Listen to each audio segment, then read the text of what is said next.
Paz do Senhor, tudo bem com você? Nós estamos um pouco atrasados nos nossos devocionais, mas espero que a gente consiga colocar tudo em dia, a gente consiga encerrar bem o livro de Atos, na verdade, né, os capítulos restantes. E você que está nos acompanhando, confira se você pegou todas as fases. É importante você entender as fases que a igreja passou. E esses são os primeiros capítulos da Igreja de Jesus Cristo na Terra. Então você consegue entender uma espécie de linha do tempo de como a igreja começou os seus primeiros dias. Então é importante, tira um tempinho, vai acompanhando a história. Lógico que a gente não vai falar com profundidade sobre o texto, mas você vai conseguir perceber algumas coisas que lá atrás, no princípio, já era assim, e não é novidade nenhuma para a igreja passar nos dias de hoje, amém? Então hoje nós vamos, depois da nossa adoração, falar sobre o capítulo 24 de Atos dos Apóstolos. Nós vamos falar sobre acusações. Amém? Fique conosco, que entregue uma adoração ao Senhor, uma adoração verdadeira nesse momento. Amém?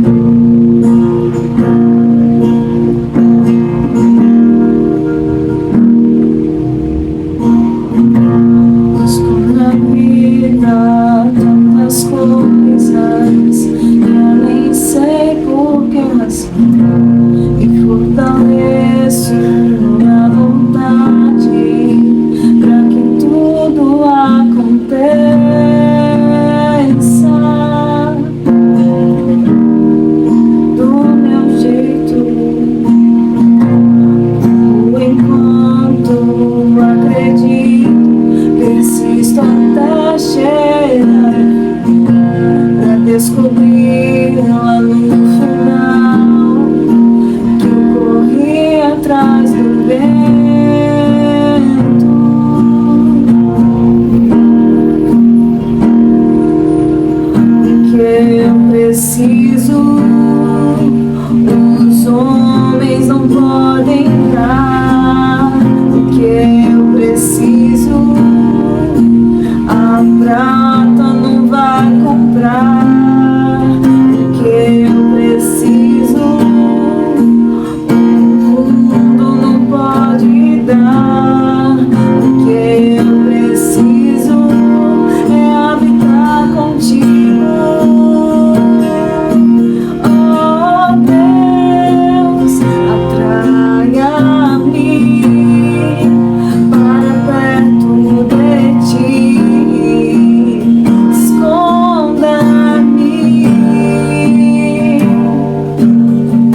seja de forma nenhuma hipócrita ou sem cuidado, Pai, mas que nós possamos entregar a Ti algo excelente, ainda que não seja talvez o nosso melhor dia, o nosso melhor momento, mas que o Senhor possa receber de igual forma aquilo que nós temos para entregar.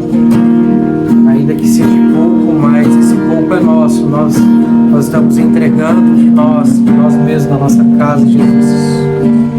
Essa mensagem, ela possa, tanto como as outras, fazer e surtir efeito na vida de pessoas, que elas possam aprender um pouco mais de Ti através desse momento, que elas possam ter um tempo, um momento com o Senhor, Jesus, assim como nós temos, Jesus. Obrigado, Senhor. Amém?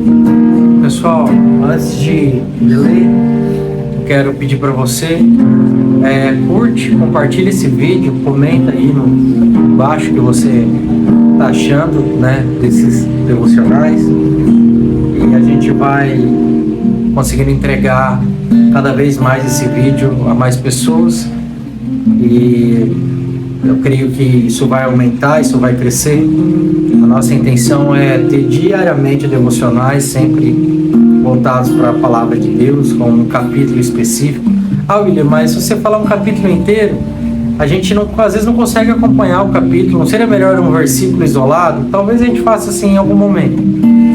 Mas por hora eu acredito que a gente está precisando correr um pouco a Bíblia, irmão, sabe? Ainda que a gente não vai conseguir pegar cada pedaço, cada par e passo, assim, mas a gente consegue ter uma visão um pouco mais global, sabe? Do que é a Bíblia em si. E a gente começa a pegar intimidade com ela e ter curiosidade sobre alguns assuntos. Então eu acredito nesse tempo, nesse formato. Acredito que a gente consiga fazer pelo menos o Novo Testamento, né, tirando os Evangelhos, é claro que daí é muito longo, e o Apocalipse. Então as cartas paulinas, todas essas cartas ali, a gente conseguir trabalhar elas, ia ser bem bacana. Vai demorar, é claro, mas a gente faz, nem que a gente para um pouco e fale sobre assuntos específicos e depois volte sempre para esses modelos que continuem uma carta, que continue todo um texto. William, daqui a pouco a gente vai ler Romanos e é super complicado. É complicado, mas são nesses textos que a gente vê assim a maravilha do Evangelho de Jesus Cristo. As maiores revelações que eu recebi no Novo Testamento está em Romanos. E olha que eu sou muito fã de João, mas Romanos para mim fala muito sobre o Evangelho de Jesus de uma forma assim explicada que só Paulo mesmo para explicar naquele formato. Amém? E também quero falar para você que a gente já está com a nossa surpresa aí quase em processo, né, de fabricação, por assim dizer. Nós estamos produzindo um livro, o livro já existe, ele está no seu acabamento ali, na diagramação, impressão. William, o que falta para isso acontecer? Falta um pouco de dinheiro, mas né, eu creio que só um detalhe, pequeno detalhe, mas com o tempo eu creio que isso vai ser real, isso vai acontecer. O livro ficou muito bom, estou muito feliz, estamos felizes, né? Eu acredito que é um tema assim muito bacana, sabe? Que tem plantado sementes na cabeça de pessoas, no coração de pessoas, que a gente já começa a colher com alguns testemunhos que a gente vai ouvindo. Então, isso que está no livro já tem surtido efeito em algumas pessoas e é maravilhoso ver isso. O tema do nosso livro é Princípios na Terra, Legalidades nos Céus. Então a gente fala assim pesado sobre como andar segundo os princípios do Senhor, né, plantando coisas de forma natural e colhendo coisas de forma sobrenatural, segundo aquilo que o Senhor nos deixou como princípio.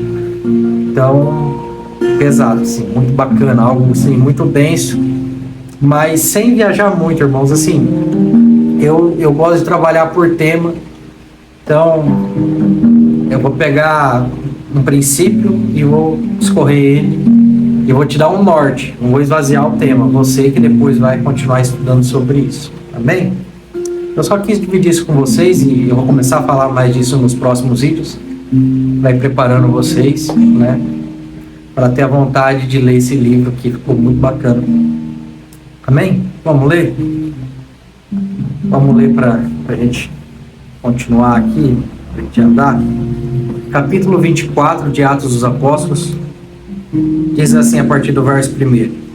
5 dias depois, desceu o sumo sacerdote Ananias, com alguns anciãos e com certo orador chamado Tértulo, os quais apresentaram ao governador Líbano contra Paulo. Sendo este chamado, passou Tértulo a acusá-lo, dizendo: Excelentíssimo Félix, tendo nós, por teu intermédio, gozado de paz perene, e também por teu providente cuidado, se terem feito notáveis reformas em benefício deste povo, sempre por toda parte, isto reconhecemos com toda gratidão.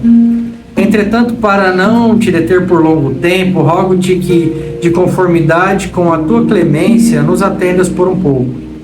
Porque tendo nós verificado que este homem é uma peste e promove sedições entre os judeus, esparsos por todo o mundo, sendo também o principal agitador da seita dos nazarenos, o qual também tentou profanar o templo, nós o prendemos com o intuito de julgá-lo segundo a nossa lei. Mas, sobrevindo o comandante Lísias, o arrebatou das nossas mãos com grande violência, ordenando que os seus acusadores viessem à tua presença. Tu mesmo, examinando, poderás tomar conhecimento de todas as coisas que de nós o acusamos. Os judeus também concordaram na acusação, afirmando que essas coisas eram assim. Paulo, tendo-lhe o governador feito o sinal que falasse, respondeu: Sabendo que há muitos anos é juiz dessa nação, sinto-me à vontade para me defender. Visto poderes verificar que não há mais de 12 dias que subi a Jerusalém para adorar, e que não me acharam no templo discutindo com alguém, nem tampouco amotinado o povo, fosse nas sinagogas ou na cidade, nem te podem provar as acusações que agora fazem contra mim. Porém, confesso-te que, segundo o caminho a que chamam seita, assim eu sirvo a Deus de nossos pais, acreditando em todas as coisas que estejam de acordo com a lei e nos escritos dos profetas, tendo esperança em Deus, como também estes a têm, de que haverá ressurreição tanto de justos como de injustos. Por isso, também me esforço por ter sempre consciência pura diante de Deus e dos homens.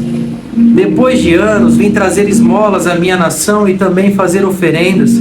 E foi nesta prática que alguns judeus da Ásia me encontraram já purificado no templo, sem ajuntamento e sem tumulto, os quais deviam comparecer diante de ti e acusar se tivessem alguma coisa contra mim. Ou estes mesmos digam que iniquidade acharam em mim por ocasião do meu comparecimento perante o Sinédrio, salvo essas palavras que clamei, estando entre eles: Hoje sou eu julgado por vós acerca da ressurreição dos mortos. Então Félix, conhecendo mais acuradamente as coisas com respeito ao caminho, adiou a causa, dizendo: Quando descer o comandante Lísias, tomarei inteiro conhecimento do vosso caso. E mandou ao centurião que conservasse a Paulo detido, tratando como indulgência e não impedindo que os seus próprios o servissem. Passados alguns dias, vindo Félix com Drusila, sua mulher, que era judia, mandou chamar Paulo e passou a ouvi-lo a respeito da fé em Cristo Jesus. Dissertando ele acerca da justiça, do domínio próprio e do juízo vindouro, ficou Félix amedrontado e disse: Por agora podes retirar-te, e quando eu tiver vagar, chamar-te-ei. Esperando também ao mesmo tempo que Paulo lhe desse primeiro, pelo que, chamando-o mais frequentemente, conversava com ele. 2 anos mais tarde, Félix teve por sucessor Pórcio Festo, e querendo Félix assegurar o apoio dos judeus, manteve Paulo encarcerado. Irmãos, eu chamei esse primeiro, o capítulo 24, de acusações, e o próximo capítulo nós vamos falar de falsas acusações. Quer dizer que as acusações desse é verdadeira e do próximo é falsa? Não necessariamente. O que quer dizer que esses homens vieram acusar Paulo. E você pode perceber que o método ele é muito parecido até os dias de hoje. Quem faz parte da igreja, do corpo de Cristo, quem já aceitou Jesus como seu Senhor e Salvador, aqueles que fazem parte da noiva do Cordeiro, eles sofrem constantemente acusações, e talvez não acusações ao ponto de prisão, de um julgamento, mas eles sofrem acusações. Nós somos sim, como cristãos no Brasil hoje, como diz o espanhol, o castelhano, nós somos molestados continuamente pelos nossos acusadores. Talvez não de forma ao ponto de encarcerar-se um cristão, com raras exceções, mas pelo conjunto das ideias. Nós somos continuamente... há uma tentativa de cercear o pensamento, de descontinuar aquilo que nós fizemos nessa nação até aqui. Por quê? Porque essas pessoas, eles creem de forma diferente. Mas eu quero dizer para você, já no tempo de Paulo, havia acusações do mesmo formato. Se você perceber a forma que eles acusaram a Paulo, e Paulo representa a igreja de Jesus nessa acusação, eles nos acusam até hoje da mesma forma. A introdução da acusação, você vê aquele judeu, primeiro, fazendo elogios àquele que seria o juiz da causa. Hoje nós chamamos de puxar o saco daquele que tem autoridade, ou sei lá, como que você usa uma palavra para não ficar tão pesada assim, tão pejorativa. Mas primeiro eles fizeram toda aquela bajulação, aquela coisa bela e bonita, contra que aquele governante estava fazendo com o seu povo, e eles nem acreditam naquilo, porque os judeus estavam sendo, vamos dizer assim, eles eram julgados por Roma, eles não concordavam com aquilo, não tenha dúvida nenhuma disso, mas eles entraram no jogo para que tivesse favor daqueles que os julgavam. Então, depois de toda aquela bajulação, eles colocam a questão para ser julgada. E é interessante que hoje nós vemos esse tipo de coisa. As mesmas pessoas que usam dos dispositivos e meios que acusam a igreja através de tribunais, essas pessoas são contra esses tribunais, mas naquele momento elas se fazem de vítima, colocam várias situações, dizem que somos fundamentalistas e sei lá, N coisas das quais elas vão julgando os cristãos, sendo que se elas tivessem o mínimo de conhecimento de mundo, eu não estou falando de Brasil, de mundo, elas perceberiam que nunca um país com mais de 80% de população cristã, chegando a 90%, permitiria, se fosse qualquer outra religião, até mesmo um ateísmo, que acontecesse como acontece no Brasil, a livre expressão do contrário. Nós, hoje, a Igreja de Jesus Cristo, nós damos a condição para que todos no Brasil se expressem e ainda eles consigam colocar pressão em cima de uma maioria que somos os cristãos. O nosso país ele é de 80% a 90% cristão, irmão. E nós permitimos que todos tenham voz, que eles falem. E olha aqui, se você parar para pensar no próprio jogo que a oposição ao cristianismo, não estou falando oposição direita e esquerda, faz no Brasil, a democracia ela é um conjunto político onde a maioria governa sobre a minoria. E nós não usamos dessa força, nós não nos impomos sobre qualquer outro tipo de credo. Nós temos sim convicção religiosa, sabemos quem somos, temos uma cosmovisão bíblica, nós nos pautamos na Bíblia, nós temos essa crença, esse credo, mas nós não temos problema com as outras pessoas, desde que o que elas façam não atrapalhem a vida de terceiros, desde que elas não queiram influenciar e subjugar terceiros. E aquilo que nós não fazemos como cristãos, que é impor o nosso pensamento, essa minoria, ela tenta fazer com todos os cristãos, tentando impor o formato de pensamento deles. Então, não é de hoje que a igreja é acusada injustamente de uma forma que chega a ser assim vergonhosa, porque, irmãos, entendam uma coisa, essas pessoas não têm escrúpulo para ganhar, elas vão usar a ferramenta que tiver para ganhar. Não é como a igreja de Jesus Cristo que vai se portar moralmente, que vai ter uma ética dentro da Bíblia para trabalhar. Não existe isso, eles só querem ganhar. Nós conhecemos estados que são ateus e não permitem a condição de religiosidade e que querem pregar laicidade para o Brasil. por que eu estou dizendo todas essas coisas? Fica, poxa, que devocional pesado, William. Você veio com tanta informação assim para cima da gente do nada. Deixa eu dizer para você. Os judeus estavam usando a máquina do Estado, que era Roma, para acusar os da seita dos nazarenos, ou do caminho, que eram os cristãos. Você consegue entender?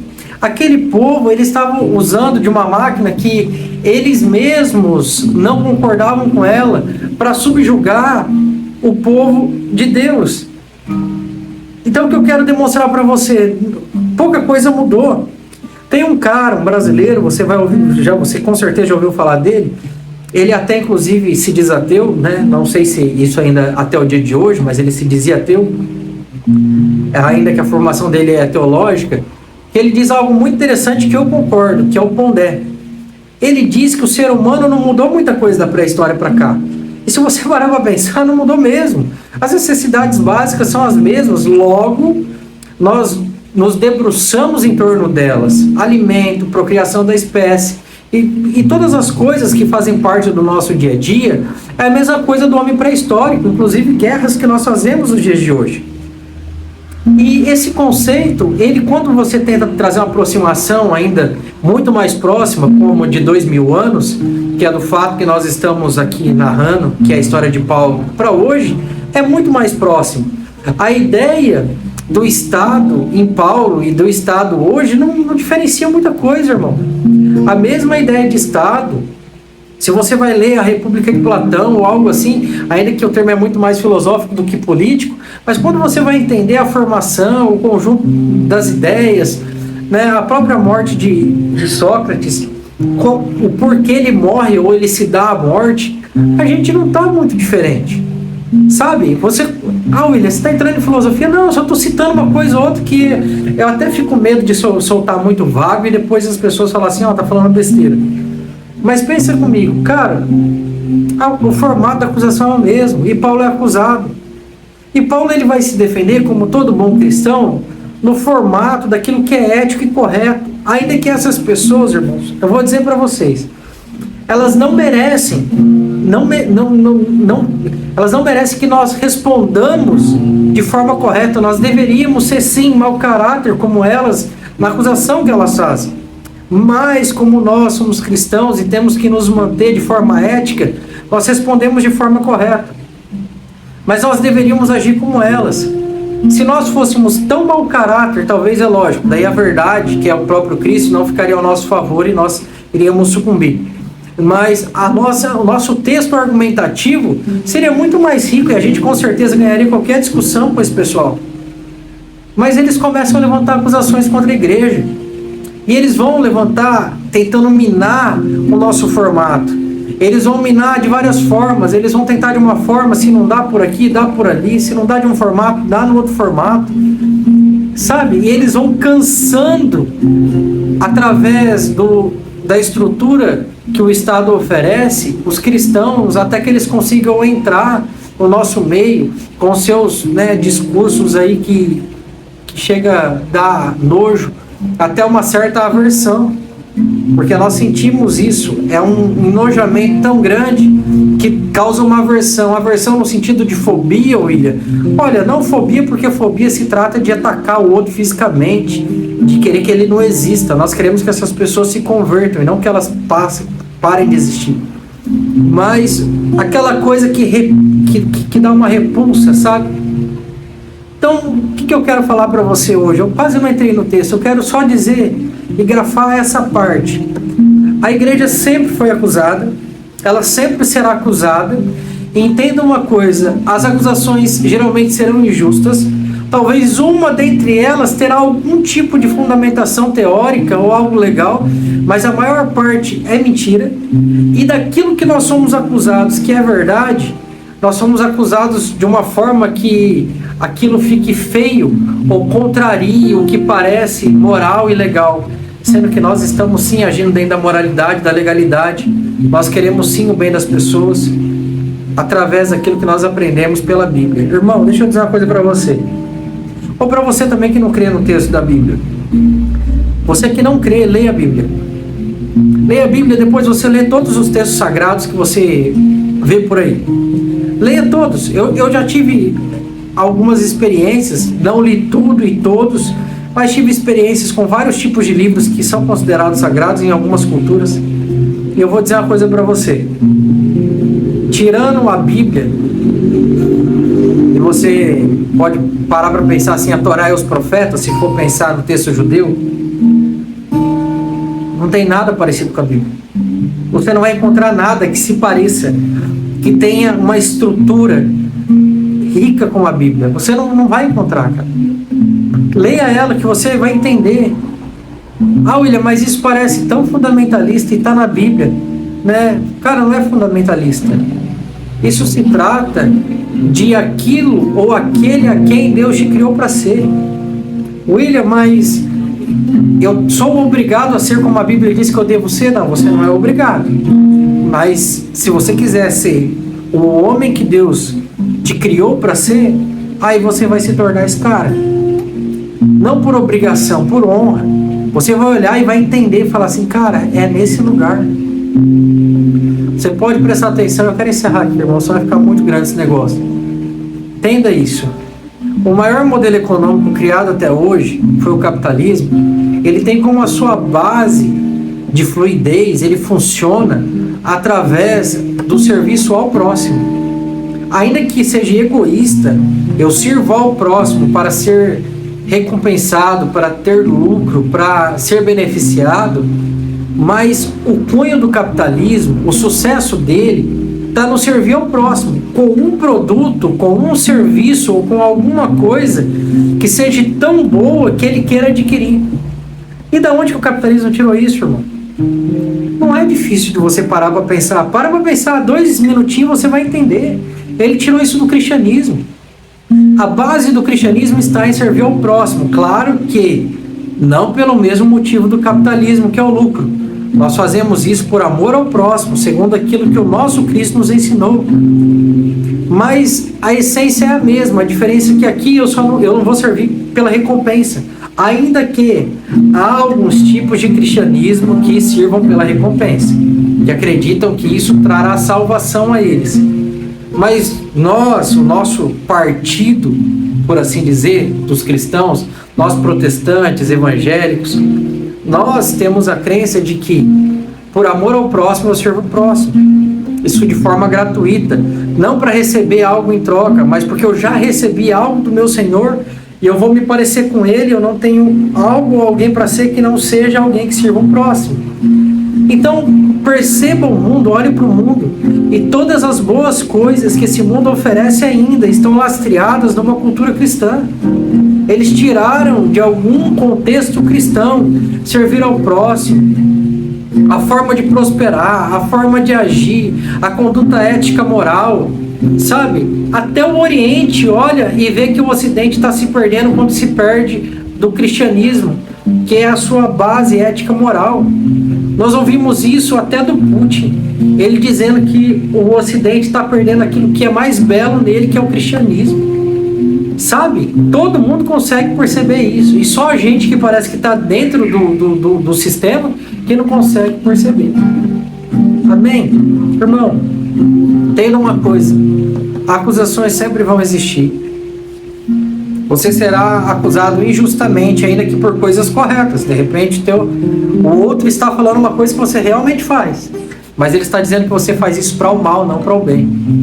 Então entenda isso, você sempre vai ser acusado, a igreja sempre vai ser acusada em todos os tempos, isso não vai acabar. Agora, o que nos cabe é continuar sermos justos. Nós precisamos continuar no nosso lugar. Ah, mas o outro é injusto. Não me importa, eu só tenho para partilhar aquilo que eu sou, aquele a quem eu sou. Não tem outra coisa a entregar que não seja justiça, mesmo que o outro esteja sendo injusto ou mau caráter. Amém? Irmão, que o Senhor te abençoe, que Ele te guarde, que Ele te livre de todo mal, que Ele traga clareza sobre aquilo que você ainda tem dúvida, que aquilo que eu não consigo passar para você, nós não conseguimos através de uma adoração, uma leitura de um texto, mas que o Senhor Ele vem através do Espírito Santo e ministre sobre você. Amém? Fique em paz, no nome do Senhor Jesus, e até o nosso próximo devocional.